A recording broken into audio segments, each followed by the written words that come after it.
Magandang araw, Malacanang Press Corps. Bilang bahagi ng advokasya ng Pangulo na iangat ang kalidad ng healthcare sa bansa, inanunsyo ni Pangulong Ferdinand R. Marcos Jr. ang karagdagang 15 million pesos na pondo para sa Baseco Hospital. Ito'y sa gitna ng kanyang pagbisita kahapon kasama si Manila Mayor Isko Moreno Dumagoso sa Baseco Compound at mga mamamayan nito. Iginiit din ng Pangulo na mapapaganda pa ang sektor ng kalusugan kung paiigtingin ang pagtutulungan sa pagitan ng local and national governments. Ang President Corazon C. Aquino General Hospital o mas kilala sa pangalang Baseco Hospital ay kayang tumanggap ng hanggang 220 patients kada araw. Nakatakda rin itong gawing isang ganap na level 1 hospital upang madagdagan pa ang mga serbisyo nito sa taong bayan. Bukod sa dagdag pondo para sa ospital, iniulat rin ni Pangulong Marcos Jr. ang pagkakaroon ng PhilHealth insurance ng halos 20,000 residente sa Baseco. At dahil accredited ng PhilHealth at Iyakap Clinic ang nasabing ospital, mas malapit na sa mga residente ng Baseco ang libreng consultation, check-up at mga diagnostic at screening tests. Ang mahakbang na ito ay pagsunod sa hangarin ni Pangulong Marcos Jr. na gawing abot kamay ang mga serbisyong pangkalusugan para sa bawat Pilipino. Kahapon din matapos bumisita sa Baseco ay pinangunahan ni Pangulong Marcos Jr. ang ribbon cutting ceremony ng San Lazaro Residences sa Maynila. Kasama si Manila Mayor Isko Moreno Dumagoso at Vice Mayor Angela Ley Atienza. Kinamusta ng Pangulo ang mga residente ng bagong tayong 20-floor condominium project na may kabuuang 382 units at nagkakahalaga ng 1.9 billion pesos. Inspeksyon ng Pangulo ang kalidad ng mga gusali kabilang ang mga amenities nito upang siguruhing ligtas at maginhawa ang mga kababayan nating maninirahan dito. Labis na ikinagalak ng mga residente ng komunidad na makadaupang palad ng Pangulo. Ang pagbubukas ng socialized housing project ay katuparan sa pangarap ng marami sa ating mga kababayan na magkaroon ng sariling tahanan, disente, ligtas at may dangal. Mas matatag na water system sa bansa, isinusulong ni Pangulong Ferdinand R. Marcos Jr. Upang magkaroon ng mas matatag na water system sa bansa, pinangunahan kaninang umaga ni Pangulong Ferdinand R. Marcos Jr. ang inaugurasyon ng Angat Water Transmission Improvement Project o AUTIP Tunnel No. 5 sa Bulacan. Sa kanyang mensahe, binigyan diin ni Pangulong Marcos Jr. ang kahalagahan ng proyekto na siyang magpapatibay sa Umiray Angat Ipo Lamesa System na nagdadala ng tubig mula Angat Dam patungo sa Kalakhang, Maynila. Ayon kay Pangulong Marcos Jr., mahalaga ang Tunnel No. 5 sapagkat 89.6% ng tubig na ginagamit ng halos 20 milyon ng mga residente sa Metro Manila, Bulacan at ibang bahagi ng Cavite at Rizal ay dumaraan dito. Ang water conveyance tunnel naman ito ay kayang magdala ng halos mahigit 1.6 billion liters ng tubig kada araw. Magtataas din ang capacity ng water system mula 6.2 billion liters hanggang 7.9 billion liters ng tubig kada araw. Pinasalamatan naman ni Pangulong Marcos Jr. ang pribadong sektor, ang Maynilad, Manila Water, mga engineer at ang lahat ng nagsani-puwersa upang maisakatuparan ang Tunnel Project 5 or rather No. 5 project ng pamahalaan. Ayon kay Pangulong Marcos Jr., patunay lamang ito sa pagtutulungan. Nagiging magaan ang hangarin na iangat ang pamumuhay ng taumbayan sa ilalim ng bagong Pilipinas. Ngayong araw ay makakasama natin sina DICT Secretary Henry Aguda, Assistant Secretary Luis Miguel Planas at SSS President and CEO Robert Joseph Montes de Claro upang bigyan tayo ng update sa bagong SSS portal at mga benepisyong handog nito sa ating mga kababayan. Magandang araw po, Secretary. Magandang good morning. Good afternoon na pala. Thank you, Yusek Claire. Sa ngalan ng Department of Information and Communications Technology, isang mainit na pagbati sa ating mga kababayan. Saan man kayo naroon, sa lungsod man o sa malayong komunidad, at saka Happy Thanksgiving po dun sa mga nasa North America po. Nandito po kami ngayon para ibahagi ang isa sa mga pinakamahalagang hakbang ng gobyerno sa larangan ng digital governance. Layunin nito na gawing mas malinaw, mas bukas at mas accessible ang impormasyon tungkol sa kung paano ginagamit ang pera ng bayan. Bahagi ito ng vision ng Bagong Pilipinas, kung saan ang bawat Pilipino ay may karapatan at kakayahang makita at maunawahan ang pamamahala ng gobyerno. Ngayong araw, nais naming i-highlight ang Transparency Portal. Ano po ba ang Transparency Portal?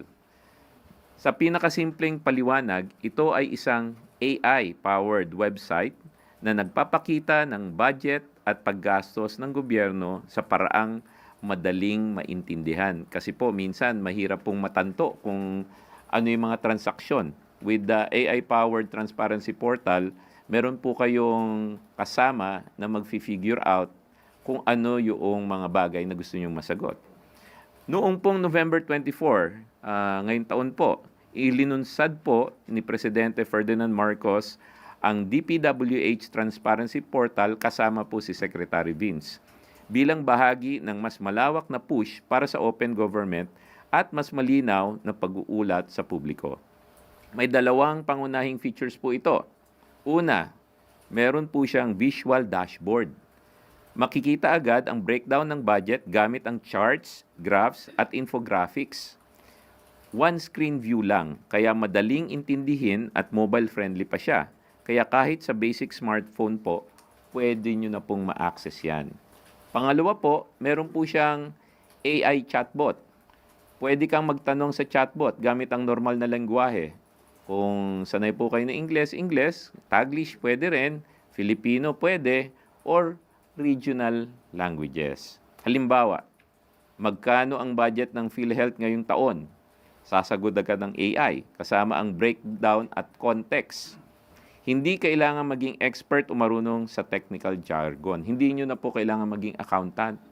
Yung AI po tutulong sa atin para ma-figure out kung paano nagagastos ang isang bagay at ano yung impormasyon na kayang maintindihan natin pong lahat. Ang goal natin ay magkaroon ng malawak na digital transparency system kung saan bawat Pilipino ay may access sa malinaw at updated na impormasyon tungkol sa pera na ginagamit ng gobyerno. Kamakailan po, linaunch po yung PhilHealth last Tuesday po. Nais naming ibahagi ang transparency portals ng PhilHealth at SSS. Inilunsan din po ng Pangulo to. Para sa PhilHealth Transparency Portal, live na ito at pwede nang bisitahin sa philhealth.open.gov.ph. Pwede nyo rin pumuntahan sa PhilHealth mismo or dumiretso kayo dun sa open.gov.ph. Dalawa pong website ang pwede nyo puntahan. Dito makikita ng bawat Pilipino kung gaano ginagamit ang pondo ng PhilHealth sa paraang visual, malinaw, at madaling maintindihan. Mobile-friendly din po ito, kaya kahit nasa probinsya or baryo, basta may access, kaya nyo na pong makita. Para naman po sa SSS Transparency Portal, kasama ko po si PCOJ po. Kasama natin dito mamaya si Assistant Secretary Miggy Planas at ide-demo niya po live yung SSS portal. Ngayong araw din po ito naging live. So ito po yung first time na makikita nyo rin siya. Bakit po mahalaga ang transparency portal? Para sa mamamayan, malalaman kung saan napupunta ang buwis nila. Madaling gamitin kahit hindi high-tech or savvy, accessible kahit sa smartphone at sa lahat ng probinsya or baryo. Para naman po sa gobyerno, para po sa amin, nagpapalakas ng tiwala ng publiko. Mas mahirap maitago ang irregularities. Mas mabilis at standardized ang reporting sa bawat ahensya. At ito po'y panglaban po natin sa korupsyon. Sa simpleng logic, mas maraming mata sa datos, mas mahirap magtago ng anomalya. Ang bawat Pilipino ay pwedeng maging watchdog ng gobyerno. At dyan po sa ating transparency portal, makakaasa kayo, walang fake news. Malinaw ang mensahe ng Pangulo, gamitin ang teknolohiya para labanan ang korupsyon. Gawing episyente ang serbisyo at ibalik ang tiwala ng publiko sa gobyerno po. Ang Transparency Portal ay bahagi ng mas malaking vision para sa digital governance. Nauna lang po ang DPWH, PhilHealth at SSS. Mga susunod na linggo po, nakikipag-ugnayan na po kami sa mga ibang ahensya. Wait, and there's more. So in the coming weeks po, lalabas po yung mga transparency portal ng may ibang ahensya. Matapos ang taon, magiging standard na yan at normal. Siguro po, isa rin po sa gusto naming ibahagi sa inyo, si DICT po, nagsimula na rin ng live bidding. Alam ko po, mga naririnig nyo, yung mga ibang ahensya at saka ibang LGUs nagla-live bidding. Kami po ay nagsimula ng mag-live bidding April 15 pa. Ginanap ng DICT ang kauna-unahang live stream public bidding sa Facebook. Isang makasaysayang hakbang para buksan sa publiko ang procurement process na real-time. Layunin nito ang gawing mas bukas, transparent ang proseso ng government procurement at bigyan ang bawat Pilipino ng pagkakataong masubaybayan kung paano ginagamit ang pondo ng bayan. Ito po ang klase ng governance na gusto nating itaguyod. Ngayon po naman, kaya namin ina-announce yan, kung hanapin nyo po kami sa Facebook, nag-transition na po kami sa YouTube. So simula noong Setyembre naman, lumipat na ang DICT sa YouTube platform para sa mga live stream bidding. Mas malawak ang reach ng YouTube at mas interactive po siya. Just in case po, yung mga ibang binabantayan siya sa Facebook, tapos nagtaka, baka na-miss nila yung announcement, lumipat na po kami sa YouTube. At sa YouTube po, pwede nyo pang i-replay at panoorin ulit yung mga bidding. Panghuling dagdag na lang po bago ko i-turn over yung demo kay Asik Miggy. Gusto rin naming ibahagi ang pinakabagong updates sa Bayanihan SIM program. Isa sa mga hakbang ng gobyerno para siguraduhin walang estudyante o guro ang maiiwan sa digital learning, lalo na po sa mga lugar na unserved and underserved. Ang Bayanihan SIM ay isang government initiative na nagbibigay ng free SIM cards na may internet access sa mga estudyante at guro bilang bahagi ng DICT's Digital Inclusion Program. Nakikipagtulungan dito ang mga major telcos po, Smart Communications, PLDT at DITO at saka Globe. Para sa mga estudyante, bawat SIM ay may 25 gigabytes data per month, valid for 1 year. Magagamit ito sa online classes, modules, research at communication sa teachers and classmates. Layunin nito na walang estudyante ang maiiwan dahil sa kakulangan ng koneksyon. Ito po ay isang project na inatasan sa amin ng Pangulo. Kasama po natin dito ang DepEd, DSWD at DILG sa pagpili ng mga beneficiaries, lalo na sa mga schools na hard to reach. Unang 3 paaralan na makakatanggap ng Bayanihan SIM, Kalawakan Elementary School sa Doña Remedios, Trinidad, Bulacan, Bani National High School, Coto Annex sa Masinloc, Zambales, at San Nicolas Integrated School sa General Luna, Quezon. At 500,000 po yan na ipamimigay in the next coming months, tapos another 5,000 towards January and February. Para sa susunod na distribution po, abangan nyo na lang po ang announcement ng mga schools at ito po ay pagtupad dun sa SONA promise po ng Presidente. Ay, sorry, kahuli-huli na lang pala yung pinakahihintay po natin na konektadong Pinoy. Ito po yung latest. Just in case matatanong nyo mamaya, sasagutin ko na. Ang Konektadong Pinoy Act, ang IRR ay napirmahan na ng lahat ng partner agencies, meaning mga more than 5 or 6 secretaries po yan. Ito ay isang malaking hakbang tungo sa mas mabilis, mas abot kaya at mas maasahang koneksyon para sa bawat Pilipino. Ito po ay ipapublish na this weekend. And hintayin nyo na lang ang 15 days, fully effective na po yung IRR. Panghuling salita ko na lang po bago ko ibigay kay Asik Miggy. Gusto naming iparating, ang DICT ay patuloy nakikilos base sa datos at katotohanan. Hindi sa haka-haka. Patuloy kaming maghahatid ng teknolohiya na nagsisilbi sa publiko, malinaw at may integridad. Sa media, malaking tulong ang inyong papel para may parating ang tama at malinaw na impormasyon. Kami po ay nakikipagtulungan sa inyo. Nagpapasalamat po kami sa effort nyo to carry yung news namin on disaster advisory. Yung kayo po yung nagsasabi sa kanila, ina-amplify nyo na dapat yung cellphone naka-charge. On cybersecurity, yung mga programa po natin tulad ng Oplan Paskong Sigurado at saka Oplan Cyberdome. So maraming pong salamat sa kaibigan natin sa media. At sa bawat Pilipino, karapatan nyo malaman kung paano ginagastos ang pera ng bayan at tungkulin naming siguraduhin na malinaw at bukas ito sa lahat. So maraming salamat po at sa pagkakatong ito, I will turn it over to our Gen Z ASEC Miggy Planas for the demo of the Transparency Portal AI. ASEC Miggy?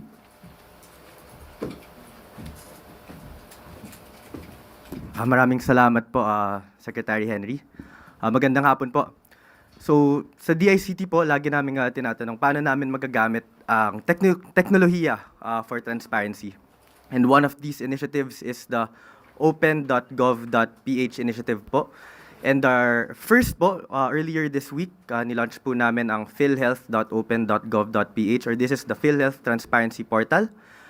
So we can, ngayon po, ide-demo na po namin ang PhilHealth portal.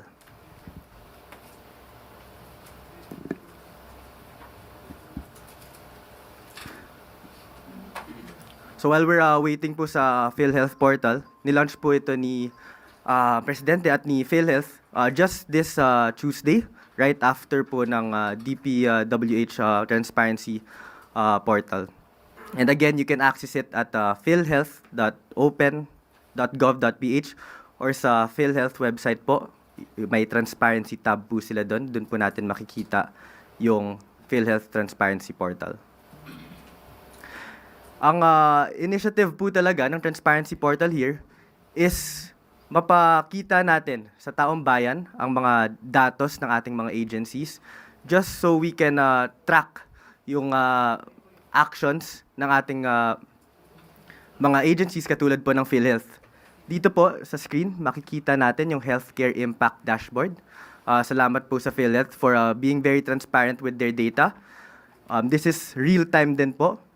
And as we scroll down, may performance analytics dashboard din po tayo. Makikita natin yung claims and benefits and statistics ng ating PhilHealth. There po, PhilHealth nationwide coverage. Makikita po natin sa screen.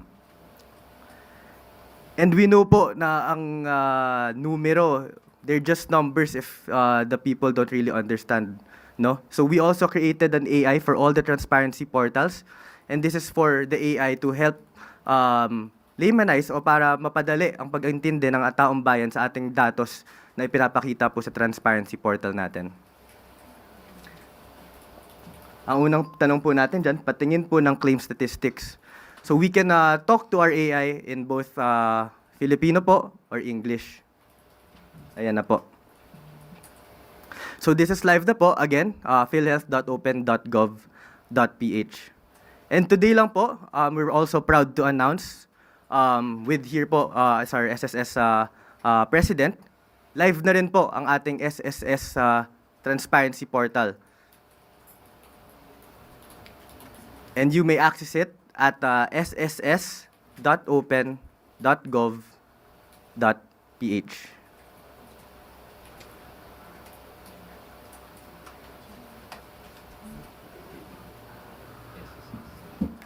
And we're here din po to live demo our SSS Transparency Portal. And again, here you will see also live data po ng ating SSS. And again, thank you po SSS for being transparent with your data and sharing it in real time. Ayan na po. Nakita po natin ang datos ng SSS. And we can now track SSS data. And again, sa lahat po ng ating transparency portals, meron din po tayong AI. And yun lang po. And as much as possible po, ng ating AI, it will only answer data ng ating SSS or with regards to PhilHealth lang din po. Hindi po magsasagot ang AI if it's other topics outside of SSS and ng PhilHealth po. So again, please, we may expect din po other agencies, as mentioned din po ni Secretary Henry, Aguda. So now po, may we call on SSS President and CEO Robert Joseph Montes Declaro for a message. Maraming salamat po.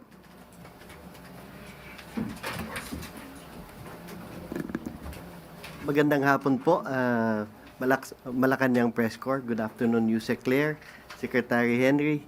Ikinagagalak ko po to be part of this briefing this afternoon. Transparency has always been one of the core values of SSS. And hindi naman ho bago ang information na na-translate natin dito sa Transparency Portal. Ito ay part ng mga normal submissions ng isang government agency, whether it's sa Congress or sa ating regulator, no? But through DICT, through technology, we are able to communicate better ang performance and datos ho ng SSS. Mula sa kung saan ho ginagamit, saan ho ini-invest ang pondo ng SSS, kung nasan ho ang mga miyembro ng SSS, at kung paano ho in the future mag-avail ng different services ho ng aming ahensya. So again, congratulations to DICT. Alam nyo ho, isang linggo lang ho, it took us 1 week before this transparency portal was put into place, no? So we had the discussion, we had a late meeting last Friday, and in a span of 1 week, DICT was able to translate our transparency portal into an AI-powered portal. So nagpapasalamat ho kami ng malaki kay DICT, Sec Henry, sa being part of the first 2 GOCCs na napili to transition into the AI-powered transparency portal. At hindi ho dito nagtatapos. So, eventually ho, ang aming mga charters, gusto ho sana namin mailagay din dito sa AI-powered solution ng DICT para mas maintindihan ho ng bawat Pilipino kung ano ba po ang batas na napapaloob ang SSS, ano ba ho ang aming mandato, at kung ano ba ho ang ating mga possible investment criteria. As we venture out in the international market, it would be really good for foreign investors also to take a look at our charters to understand the mechanics for SSS to put its funds. So, lastly, I'd just like to share with you that, there are a lot of bright spots in government. And I think this is one area, itong SSS saka PhilHealth ho. Yung yakap program ho ng PhilHealth is something na malaki ho ang naitutulong sa ating mga manggagawa. All Filipinos, pwede siyang maging member ng yakap. This year ho, nag-introduce tayo ng pension reform naman po sa SSS. So I guess more in the coming days, tingnan nilang ho yung aming transparency portal for mga news in the future on how SSS will try to be more responsive to the needs of the Filipino people. Kagaya ho ng sabi ni Sec Henry, nakikinig ho tayo sa ating mga membro at kapwa Pilipino, and we will be responsive to the needs of the market. So ayun lang po. Magandang hapon po, and thank you again to DICT for launching our transparency portal. Maraming salamat po. Maaari na po tayong tumanggap ng katanungan for SSS and DICT. Kat Domingo po. Hi, sir. Sir, ilan na po yung total number of government agencies under the executive department at least who have agreed to share their data with you for the DICT to help them open these kinds of websites? So far, yung nag-agree marami. Lahat naman ng kausapin ko, agree sila eh.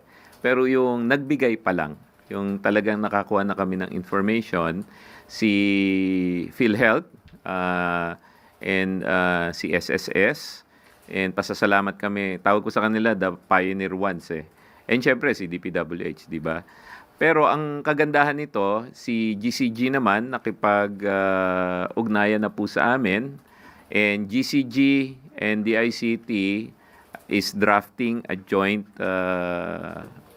department order or memorandum order that will require all the GOCCs, all yan kasama ang Pag-ibig, yung mga bangko na GOCC, kasama yung NAPOCOR, Transco, to provide information to the ICT na and before end of the year. Ayun, wag niyo muna ako i-quote. Medyo ambitious kasi yung end of the year ang aspiration po natin, di pa lumalabas sa DO, na sana before end of the year, lahat ng GOCCs may transparency portal na. Gaya po ng PhilHealth at gaya po ng SSS. So, marami. Lahat naman ng makausap ko gusto nila. Sir, what about critical government agencies such as the Department of Agriculture, Department of Education, and the Office of the Vice President? Okay. Yung sa Department of Education, meron na rin kaming binubuo niyan. Yun nga lang, ang laki kasi ng agriculture at saka ng education. Medyo mas mas malaking trabaho yon. Ang kagandahan po kasi ng GOCC, if I may explain bakit sila rin yung inuna namin, yung datos kasi nila, fina-file din po nila sa mga ibang regulatory agency. Maliban sa GCG, fina-file nila sa SEC. Kung bangko sila, fina-file din nila sa BSP. Kung nasa insurance sila, sa Insurance Commission. So yung pagkuha ba ng data, baga sa collation and storage of data, karamihan electronic na. Yung large agency, syempre yung DPWH, nakita nyo po yon. Kung nagawa sa DPWH, magagawa rin sa malalaking ahensya yan. Doon sa malalaking ahensya po, like DepEd, sinisimulan na namin, Department of Agriculture, DOH, sinisimulan na rin po. Pero sa laki kasi at sa lawak noon, medyo baka towards end of the year din sila. Yun yung ginagawa din po namin ngayon. Sir, what about the OVP? Yes, kasama yun, OVP. They agreed already. Which Office OVP? of the Vice President. Ay, hindi pa kami sorry, akala ko OP sabi mo. No, sir, OVP. Office of the Vice President. Hindi pa kami nakikipag-ugnayan sa kanila. Why, sir? But we'll reach out to them. Siyempre, ang inuuna namin, yung mga lalaki talaga, yung baga ang informasyon may kagat sa publiko. Pag-aaral, halimbawa, DepEd. Lahat ng mga magulang at estudyante under DepEd, siguro nasa mga 30 million at least ang apektado niyan. Agriculture, hindi ko na babanggatin gaano karami yung kumakain sa Pilipinas, di ba? At saka ang agriculture, may 40 attached agencies yon. Tandaan nyo, yung mga agencies kasi na yan, hindi lang isang agency, maraming attached agency. So, mahirap naman magbigay ng transparency portal na putol-putol. Kaya nga humahanga ako dun sa team ni Secretary Vince. Actually, kaugnayan na rin po namin yung team ni Sec Vince, yung technical team niya. Nag-uusap din po ang technical team namin sa DICT. Masayang-masaya naman kami at yung technical team nila medyo aligned with our technical team in how they create a transparency portal. Tapos they continuously exchange ideas. In fact, they were in our office yesterday. Was it yesterday or day before? So magaling po yung team ng DPWH. Ngayon, kailangan bumuo din tayo ng mga ganyang team sa mga ibang malalaking ahensya. Thank you. Next is Eileen Taliping, Abante Tonight.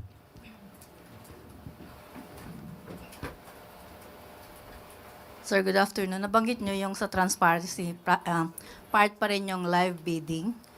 Nabanggit nyo, nag-start pa ng April. Yun bang bidding, yung 3 billion project ba ng DICT, dumaan po yan sa live bidding? Oo naman. Kasi may nasabi yung isang araw yata si Senadora Risa Ontiveros. Ay, oo.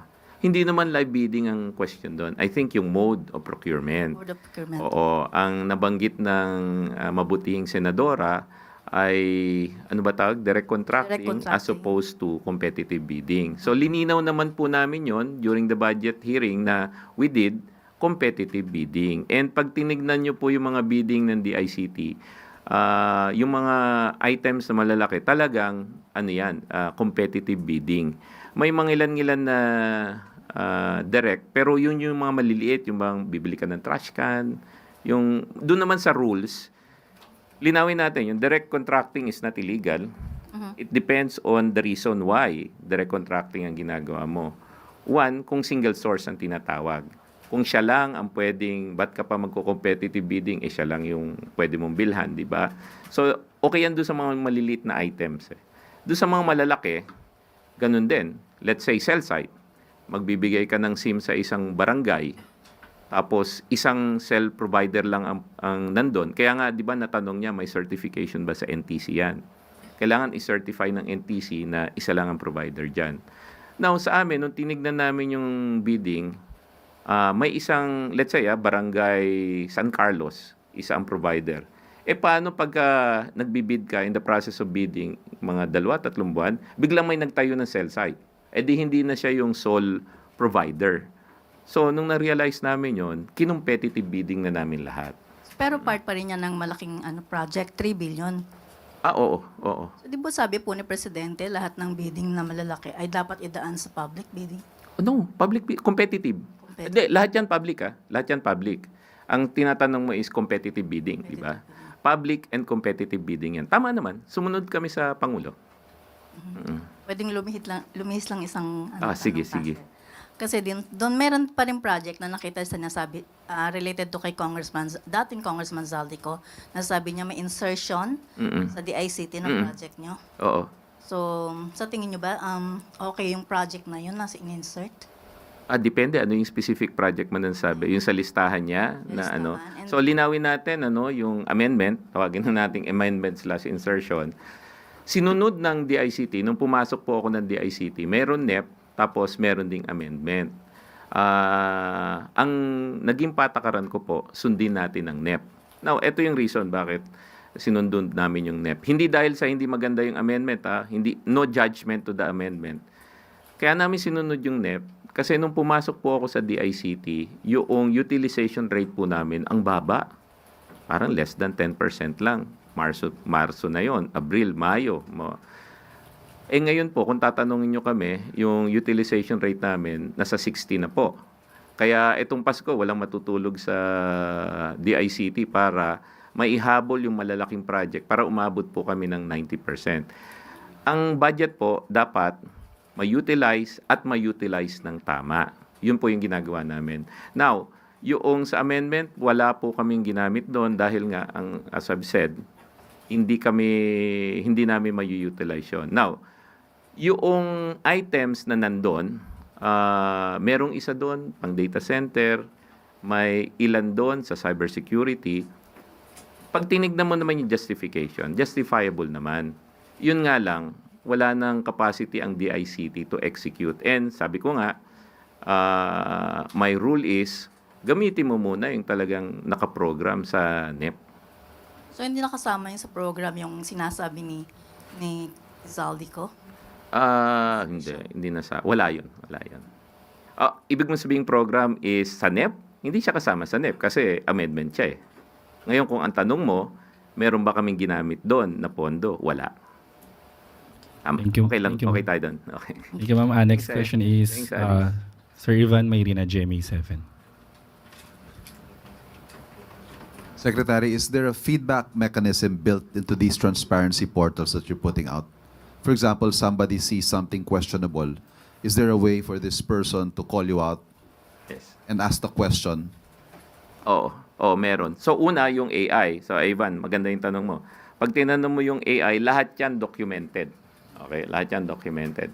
At the same time, kung halimbawa may lumabas si AI na, medyo may problema dito, pwede ka nang tumalon doon sa action center ng website. So iba-iba. Per agency, iba-iba yan eh.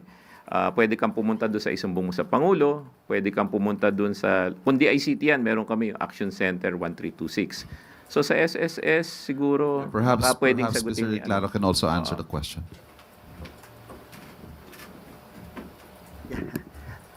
I think we also need to clarify what type of data if there would be questions, because the financial data of the agency would be the audited financial statements, verified by COA and submitted to Congress. So, but I think for the operational data, baka ito actually makakatulong sa amin to na kung hindi tama yung especially like SSS would have 270 branches. Yun yung nakapagbenta sa akin why I wanted this transparency portal, yung mapa. So at any given point in time, makikita ko yung number of members of SSS and magpo-progression, pati employers. So in terms of information, kung may makitang information, I think the the system is capable enough to handle questions and also be able to track saan nanggagaling yung questions or queries or issues. And I'll take this opportunity na din kasi each agency would have a support structure where it should handle questions or complaints, no? So kahit pa, I'd like to make it clear also na kahit pa pumunta ka sa ARTA, pumunta ka sa SSS website, pumunta ka sa isumbong sa Pangulo, each of these questions are handled with a similar, kumbaga, weighting. So, kasi yun yung, meron yun din kaming sinusunod na service level targets, no? So, yun po. So, I think in terms of information, if you see something that's not seem right, then at least meron na another mechanism to report to SSS kung ano yung problema po. And the next step, Secretary Aguda, sir, if we want to win the trust of the public, gusto ho natin alam nilang nakikinig tayo at alam nilang ina-action na natin. So paano po yung magiging, how do we let the public know that these are being addressed? Kasi ho, if, for example, I do not get satisfactory answers from AI, I want to talk to a real person or something like that. May ganun po ba? Pwede yun? So Ivan, dalawa, no? Yung within the agency, example, yung nakita nyo kanina, yung claims process, parang 96 for something. So the big broad numbers nandun. Yung sa SSS po, pag tinignan nyo, yung complaints resolution niya, nasa 99 ata yun eh. Di ba?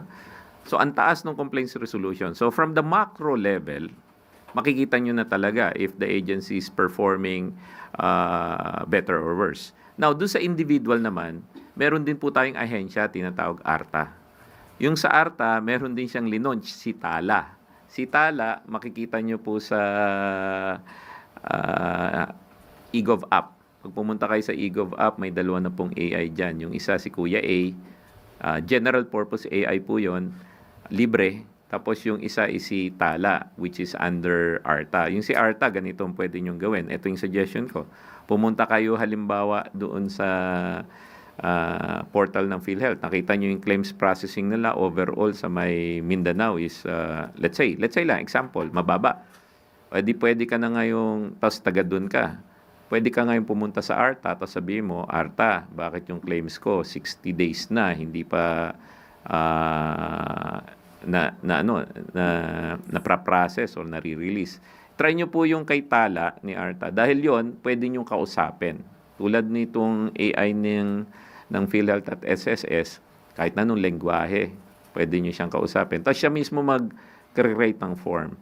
Ang sabi ko nga lang kay Secretary Perez, mas maganda i-ano niya ng ARTA, i-PR nila ng mas awareness campaign ba, na alam ng mga tao na meron yan sa eGov app. Maraming salamat. Jean Mangaluz, Bluestar.com. Hi, Secretary. Can we ask what do these transparency portals look like? What kind of data sets will we get? Will you mention, for example, the number of classrooms being built or the number of patients? Yun sa DepEd specific yon. So kung sa DepEd yan, specific sa DepEd, yung binubuo namin with DepEd, yung bang pag pumunta ka sa mapa ng Pilipinas, makikita mo kung saan dun yung mga classroom. Tapos darating siya sa sophistication where pag may i-build silang bagong classroom, makikita nyo yung progress ng build.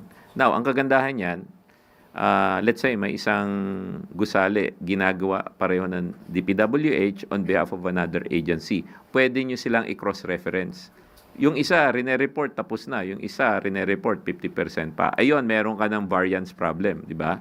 So, yung mga datos na yon kayang ibigay sa inyo ng AI.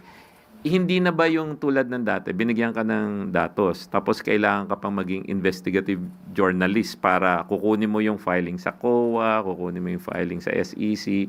Dito nandun na. Yun yung ginagawa nito. It makes it easy for people to scrutinize government transactions. So it's not just gonna be money, no? So kunyari for DOH, the number of patients, then will we Yes. track that type of data? Oo. Alam ko kung ba't mo natanong yan.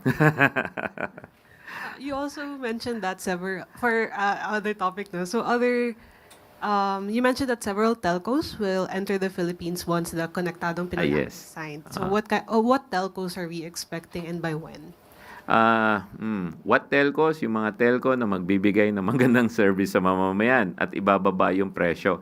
So, again, pagpasensya nyo na po at hindi ko masasabi yung mga pangalan nila at baka maudlot eh.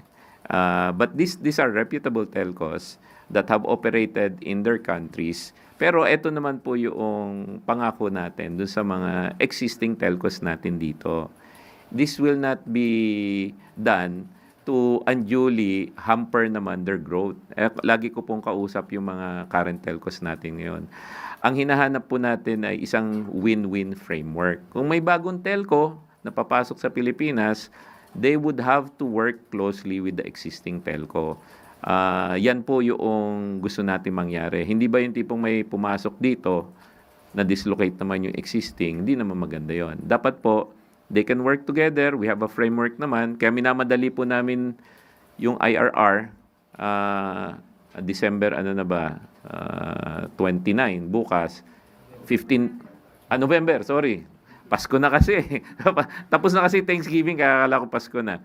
So, November. Siguro, December 15 or 14, effective na yung IRR. Ilalabas na namin yung mga cooperation framework. Marami kaming framework na ilalabas. Yung pagbabalangkas po kasi ng batas, yung policy at saka yung mga execution po, medyo talagang masusi yung proseso po na yun eh. So, natapos na yung IRR, ang susunod dyan, yung mga framework po, na para pagdating ng mga telco sa ibang bansa, makikipag-partner sa mga telco dito, ang punot dulo niyan, gaganda yung serbisyo sa taong bayan at mas magiging mura ang ibabayad nyo sa internet connection. Thank you. Last two question from Eden Santos, Net25.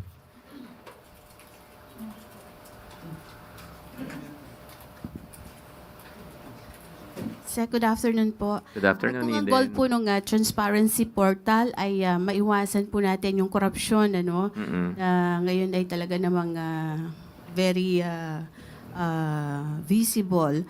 Bakit po yung Office of the Vice President ay hindi po natin isinama doon sa unang nilagyan nito kung meron pong akusasyon, aligasyon ng korupsyon sa tanggapan po ni Vice President Sara Duterte? Yun nga yung napaliwanag ko kanina, no?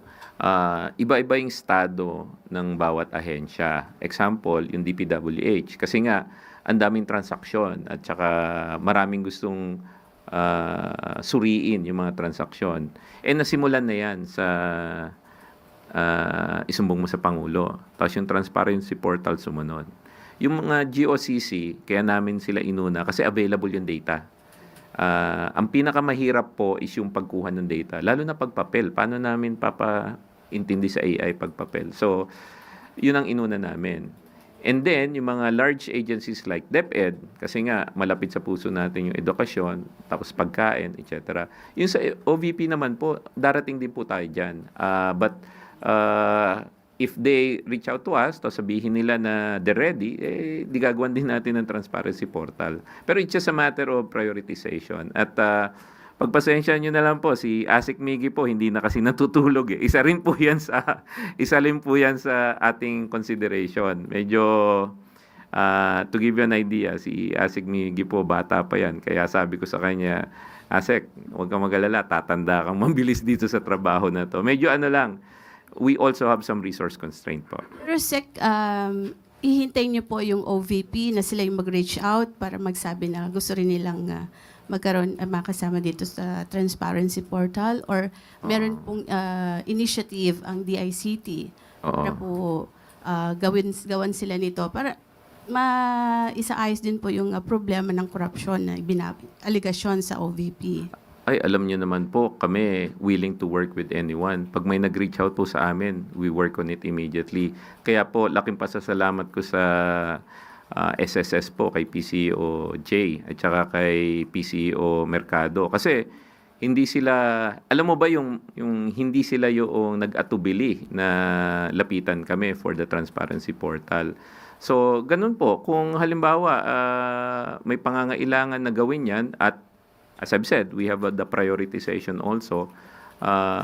Bakit hindi po pwede po rin natin gawin yan? Parte rin naman po sila ng government organization at gumagamit din po sila ng public funds. Thank you. Last question. Vance Fernandez, Police Files. Mic po, please. Hindi ko maririnig. Good afternoon, sir. No, ito, Good afternoon. as you have said, yung data ay pinapakita sa madaling ma-access sa publiko. Ito ba ay pwedeng admissible na ebidensya? Yung mga corruption sa isang korte o kung may kaso ng ghost projects, budget, anomaly, ito ba ay makukonsider admissible yung data sa loob ng transparency portal sa isang court, law, or special bodies tulad ng ICI? Any reaction on this? Alam niyo po, hindi naman po ako abogado. Although sa konting kaalaman ko po yan, and magagabayan po ako ni Yusek Claire, nasa rules of evidence po yan. Diba? Lahat naman ng bagay-bagay, pwede mong gawing ebidensya. Ito po it's a public portal, pwede nyong gamiting ebidensya. Pero depende na sa pag-handle po ng ebidensya. Di ba nga dun sa rules of evidence, titignan mo kung may probative value. Ngayon, kung tatanungin nyo ako, may value po yan kasi official publication po ng gobyerno yan on the data. Now, paano nyo nalang gagamitin sa korte? Mas maganda po itanong po natin doon sa abogado mismo na mag-handle ng kaso. Kasi as I've said, depends na on how they handle the evidence. Kasi pwede yung kunan mo ng picture, hindi naman yung information ng problema ang tatanong sa inyo, valid ba yung pagkakakuha mo ng picture? Baka naman deepfake yan. So medyo technical yung sagot, pero pagpasensya nyo po, yan lang yung alam ko na can help you in that question. Siguro there could be a follow-up answer to that through the lawyers po. But useful po yan. Depende na lang po sa abogado kung paano niya i-handle yung ebidensya. Maraming salamat po. That's the last question, Sec. Maraming salamat po at Merry Christmas na po. May tanong ako, Sec Aguda. Yes, ma'am. Sa akin manggagaling. Halimbawa po, tapos na yung liderato ng Pangulo, natapos yung term ng 2028. Iba ang liderato na. Yung bang data na naipasok na, nababago ba siya? Pwede ba siya mabago? Let's say, papangitin, pagandahin, or nandyan na siya? Fix na siya? Hindi siya mababago? Halimbawa, merong numero, pero mali yung pagkaka-encode. Halimbawa lang po, pagkaka-encode, ma-change ba siya? So, May way ba nang ma-change siya para to correct it? So Yusek Claire, eto nga yung kagandahan. Dalawang dalawang component ang sinusulong natin sa larangan ng technology. Blockchain at saka AI. So, yung blockchain ang maninigurado na from the budget to lahat ng transaksyonan ng gobyerno, hindi mo na mababago. Ito po yung nababanggit natin na sa blockchain may forever. So once tinatak na yon, okay na siya. Yung second component ay yung advocacy po namin ng AI. Pag yung data hindi na mababago at secure na siya at linagyan mo ng AI sa taas, mas madali mo ngayong maintindihan ang laman ng data. Kaya yung tanong nyo Yusek Claire, pag na-blockchain natin yan, mas malamang-lamang kahit na nakailang administrasyon tayo, yan pa rin yung datos. Good to hear that, Secretary Henry. Salamat po. Maraming salamat po. Yes, of course, magpapasalamat tayo kay DICT Secretary Henry Aguda, ASEC Luis Miguel Planas, and SSS President and CEO Robert Joseph Montes de Claro. And of course, magpapasalamat din tayo sa naging kontribusyon ni Yusek David Almirol Jr. ng DICT. Thank you, sir. Thank you po. At maaari na po akong tumanggap ng inyong mga katanungan. For our first question, Catherine Domingo, ABS-CBN. Ma'am, good afternoon. Ma'am, may we get your reaction on the resolution filed by Senator Robin Hood Padilla seeking an inquiry in aid of legislation regarding the performance of the PCO? I-divide ko po sana into two. First, the senator said that there are concerns regarding the dissemination of unverified, inconsistent, potentially propagandizing and misleading information from the PCO, which have contributed to public confusion, misinformation, or misinterpretation of government actions and policies. Yun muna, ma'am. Yun daw pong Findings concerns. niya na ba po yan? Findings niya na po ba yan? Evaluation, verified? Although I believe it is in the resolution, but I would like to know if it is already, that concern is already verified, that there is unverified propagandizing that the PCO is doing? Is that what you're trying to say, Ms. Katrina? Unfortunately, I do not have information as to how the senator gathered the data that he placed in his resolution. But how does the PCO respond to that insinuation that the senator has already incorporated into this document lodged before the Senate premises? It is kind of sad. It is kind of disappointing because had he viewed the press briefing in full, he would have observed and witnessed how we deal with the government programs and government projects for the people. So, gano'n lang po. Sir, sorry ma'am, follow-up question. Another point he is raising is that there is public commentary criticizing aspects of the PCO's communication style. He alleges that some official communications have been delivered in a manner that is combative, rhetorical, or lacking in data-based clarity rather than as calm, fact-based, and public service-oriented messaging. And I guess he is pertaining to you because you are the face of the PCO so far. That's what you guess. Well, anyway, I would like to quote the statement of Secretary Dave Gomez. That resolution, we welcome the filing of the resolution, according to Sec Dave Gomez. Full cooperation ang PCO upang maliwanagan at matulungan ang Senado sa kanilang trabaho. Last from my end, what do you make out of Senator Padilla's recent rhetoric with regards to the PCO? First, we all know na he presented an audio clip alleging na ikaw po ay nakipag-usap sa isang troll, and then now we have a resolution seeking inquiry in aid of legislation against the PCO. Well, I guess as a senator, he should also provide proof, pieces of evidence to what he is I don't want to say accusing, telling us some kind of negative on the part of the PCO. Maraming salamat. Ivy Reyes, Bilyonaryo. Good afternoon, Yusek. Former DOLE Secretary Silvestre Bello said he was removed as MECO chief because he declined an offer to run as congressman. He declined to offer to run against Congressman Ungab of Davao's 3rd District in exchange for 1 billion pesos and an assurance that he will have a cabinet post in case he loses the election. Have we heard from the president about this? I talked to the president personally on this matter, and he said it's a lie. And ma'am, may we know what's the reason behind Bello's removal from MECO? You can ask him. But on the part of the president, it's a lie. There's no truth about that. And speaking of cabinet positions, ma'am, may updates po ba sa cabinet revamp or reorganization natin? Sa ngayon, wala pang ibinibigay na update. At kung meron pa, katulad sinabi mo po natin noong Wednesday, kapag mayroong update, ibibigay ko po sa inyo lahat. At mababalitaan naman po natin pag nagkaroon ng cabinet revamp ulit. Maraming salamat. Maricel Halili, TV5.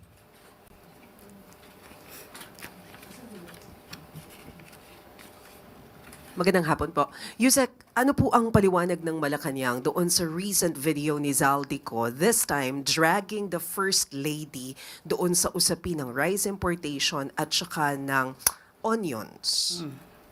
Alam naman ng First Lady at ng Pangulo ang katotohanan at nito lamang nakaraang araw ay si Secretary Kiko Laurel na po mismo ang nagpatunay kung ano ba ang katotohanan at kung ano ang naging karanasan niya sa pakikipag-usap o pakikipag-deal sa kanya ni Zaldico. So hanggang dyan lang po muna ang ating masasabi at mas magandang malaman muna lahat ang katotohanan mula kay Secretary Kiko Laurel. Pero Yusek, what was the reaction of the First Lady when she learned about the recent accusation of Zaldico? Kilala po natin ang First Lady kung paano mag-react sa mga ganitong negatibo na mga balita, mga kwentong walang basihan.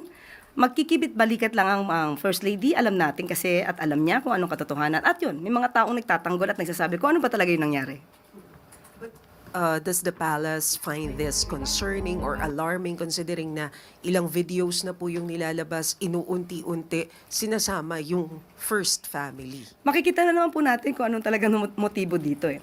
Sabi nga natin, mas maganda po na kung meron siyang video, dapat lahatan. Para hindi unti-unti at nagagamot kung ano yung mga pagkakamali sa mga una, pangalawa, pangatlong video. At ang hamon nga ng Pangulo, umuwi siya rito. Isabihin niya lahat ang kanyang mga sinasabi, patunayan niya ang katotohanan na sinasabi niya dito sa bansa at manumpa siya na yun ay katotohanan. Salamat, Yusek. Thank you. Eden Santos, Net25. Yusek, dun po sa previous briefing po ninyo ay yung nabanggit, ano po na yung pahayag ni VP Sara na readiness to replace the president, batay na rin doon sa tanong nung interviewer, ay a form of political destabilization. Pwede po ba ninyong i-elaborate lang paano nyo nasabi na ito po ay forma ng destabilisasyon sa administrasyon? Nung nakaraang araw po ay nasabi ko na kung bakit ito ay maaaring form of political destabilization. So nasagot na po natin yan. Pero parang under the Constitution naman po, the Vice President, siya po yung first in line to pwedeng pumalit po sa Pangulo. Nakalagay po yon either natanggal ang Pangulo, nag-resign, nagkaroon ng malalang sakit, or namatay po. May mali po ba doon sa kanyang sagot na siya yung pwedeng ready to replace the president? Iba po ang sinasabi ng Konstitusyon. Tama po na siya po ang next in line and succession kapag ka po legal ang pagkakatanggal at pagkaka-remove sa Pangulo sa pwesto. Iba naman po yung nag-a-anticipate at sa gitna ng mga isinisigaw ng kanyang mga kaalyado o ng mga supporter na bumaba ang Pangulo sa pwesto. Magkaiba po yun. Thank you. Reminder lang po, one question, one follow-up. Next is Chris Jose Remate. Good afternoon, ma'am. Ma'am, next week po, December na, ilang tulog na lang, sabi nga nila ay Pasko na. Pero ma'am, may sinasabi po si DTI Sec Roque na kasya na raw ang 500 pesos para makapaghanda sa Noche Buena. At ang sabi po niya, and I quote, kung tutuusin, 500, makakabili na kayo ng ham. Makakagawa ka ng macaroni salad. Makakagawa ka rin ng spaghetti. Depende rin po yan kung ilan yung kakainin. Hindi naman siguro pwedeng pagsabay-sabayin. Pwede isa. Pwede ham siguro. Meron namang murang ham. Meron, di ba? Yung per shape, mura lang yun. Well, anyway, hindi ko po yan masasagot sa ngayon dahil mismo po, ang DTI sa ating pagkakaalam ay magkakaroon din po ng scheduled press briefing. Ngayon, kung hindi ako nagkakamali, 1 o'clock. So, doon mas maganda po na mas maliwanag po niya kung ano po at paano niya makukompute yung pagbibili ng ham sa halagang 500 pesos. Baka dalawa nga po mabili sa ganun. Pero ma'am, sa tingin nyo, kasya po ba ang 500? Personal ko, kung magkukompute ako, kung bibili ako ng 1 kilo na ham na mumurahin, hindi yung may brand, pwede. Ham lang. Wala po si spaghetti. Depende kasi. Depende yan eh. Kung anong bibilin mo. Ano ba ang balak mo? Kasi di ba may nabibili naman na nakapack na yung pang chop suey. Mura lang yun. Tapos bumili ka ng bihon, toyo. Pero ma'am, tama po ba na dapat pagkasyahin yung 500, lalo na po ngayon na nakaranas po ang bansa ng kalamidad? Ulit-ulit, kung dapat pagkasyahin. Pagkasyahin yung 500 na pang Noche Buena, lalo na nakaranas sa mga... At ito ba yung kwentuhan na lang tayo? Depende, kasi kung yun lang naman ang kaya ko. Okay, ma'am. At kaya ko namang tumingin sa mga may discount. May mga grocery stores na may discount. Pag malapit na yung, let's say, 3 months na dapat mabenta na ito lahat, depende po yan si Diskarte. But still, sabi ko, hindi po ako sasagot in behalf of DTI dahil magkakaroon po sila ng kanilang press briefing. Thank you po, ma'am. Thank you. Jom Garner, DZMM. Hi, Yusek. Good afternoon po. Napatawa ako ng question niya eh. Nag-isip tuloy ako, nag-compute ako tuloy. President Marcos on Wednesday accused the campo of ex-Acobicol Portales Representative Zaldico, specifically his lawyer, of attempting to blackmail the administration by asking that his client's passport not be canceled in exchange for not releasing certain videos. This was denied by COS lawyer Attorney Rui Rondain on the very same day. May we get more information about this? Sino po ang nag-approach sa Pangulo kung siya man na lawyer daw ni Ko? Sino po ang in-approach at paano po at kailan po ito nangyari? Salamat. Ulitin po natin ang sinabi ng Pangulo. Nalapitan po kami ng abogado ni Zaldico at nagtatangkang mag-blackmail na kung hindi po namin kakanselahin daw ang passport niya, hindi na raw siya maglalabas ng video. I do not negotiate with criminals. Yan lang po ang ilan sa mga nasabi ng Pangulo noong nakaraang Miyerkules, Wednesday. The President has his basis when he said those statements, but as of now, I cannot make further discussion further than what the President said. Sa ngayon po, yan lang po ang aking masasabi. At kung meron pa pong ibang detalye, at ako'y magiging authorized to say those details, saka ko na lamang po sasabihin. But as of now, hanggang dyan lang po na muna ang aking masasabi. For our last question, Eileen Taliping, Abante Tonight. Ma'am, good afternoon. Sunday po, malaki ang rally na naman na magaganap. Ano po ang preparation ng gobyerno? Muna gobyerno, NCR, mga PNP, ano po yung ibinigay nilang report or kung meron na silang info para sa preparation nila? Actually, pang-apat na ba to? Pang-apat, pangatlo na rally since September 21 and then November 14, 15, right? And then ito na, pangatlo na halos. So, lagi namang handa ang DILG, ang PNP, at sinabi ka po nila na itong November, itong araw na to, November 28, ay full alert na po. I-place na po ang NCRPO on full alert.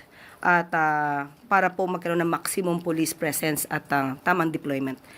15,097 police personnel po ang di-deploy para dito po sa rally na to. How about security preparations po dito sa Malacanang po, complex? Ganun pa rin po, wala pong magbabago. May lockdown na naman. Sa ngayon po, wala po tayong maibibigay na anumang impormasyon sa ngayon dahil wala po akong update kung ano po ang magiging estado dito. Sorry ma'am, nakakasiguro tayo na safe and secure ang Malacanang considering may mga residente dito kasi baka mayroong mga pupuslit at pupunta dito sa paligid. Pangatlo na nga po itong rally. So handa na po ang PNP pagdating dyan. Thank you. Maraming salamat po, Yusek. Tulong at serbisyo para sa indigenous community sa Zamboanga, handog ni Pangulong Marcos Jr. Tumungo papuntang Zamboanga kaninang umaga si Pangulong Ferdinand R. Marcos Jr. upang maghatid ng essential government services para sa ating mga kababayang indigenous people. Layunin ng Pangulo na ipamalas ang kahalagahan ng mga indigenous people and communities hindi lang sa kasaysayan ng bansa, kundi sa pagkakakilanlan ng bawat Pilipino. Kabilang sa handog ng Pangulo tulong at serbisyo caravan ang mga programa ng DSWD na 100 pesos or rather 10,000 pesos para sa 70 IP families mula sa AIX program, grocery packs sa ilalim ng Walang Gutom program, family food packs at sustainable livelihood program grants na nagkakahalaga ng 15,000 pesos para sa 100 beneficiaries. Kabilang din sa serbisyo caravan ng administration ang ibang mga ahensya gaya ng PhilHealth na umagapay sa registration ng mga dumalo sa kaganapan. Bukod sa serbisyo caravan, naging abala rin si Pangulong Marcos Jr.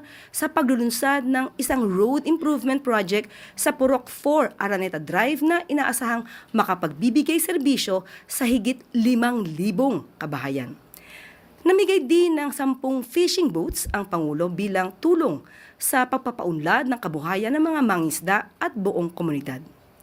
Nagpahayag din ng suporta si Pangulong Marcos Jr. para sa indigenous communities at nangakong kailanmay hindi sila pababayaan ng pamahalaan. dahil naniniwala ang Pangulo na ang pagtulong ay walang kondisyon. Minarapat niyang dalhin mismo sa komunidad ang mga programa ng gobyerno para sa lubos na ikagiginhawa ng ating mga kapwa Pilipino. At bago tayo magtapos, mahigit isang buwan bago magpasko, pinasinayanan ni First Lady Liza Marcos kahapon ang pagpapailaw ng Christmas tree sa Dabansyon, Baguio City. Ipinakita rin dito na sa likod ng mga napakaraming ingay, nananatili pa rin ang pagmamahal at pagkakaisa ng bawat Pilipino. Ang Pasko ay para sa lahat, lalong-lalo na sa mga kabataang Pilipino na sabik na makita ang makulay na Christmas tree, mga palamuti at matingkad na mga pailaw. Ang mga kabataan din ang unang binigyang halaga sa kaganapan sa pamamagitan ng simpleng programa at mga regalong handog ni Pangulong Ferdinand R. Marcos Jr. at ng unang ginang sa nasabing okasyon. Kung noon, mga nakaraan ay isinara sa publiko ang The Mansion sa Baguio City, sa pagpasok ng administrasyon ni Pangulong Marcos Jr. ay binuksan ito sa publiko nitong September 2024 upang magsilbing Presidential Museum. Bukas sa publiko ang The Mansion tuwing Huwebes hanggang Linggo mula alas 8 ng umaga hanggang alas 5 ng hapon. Nananatiling bukas at libre ang tour sa museo. At dito na po natatapos ang ating press briefing. Magandang araw para sa bagong Pilipinas.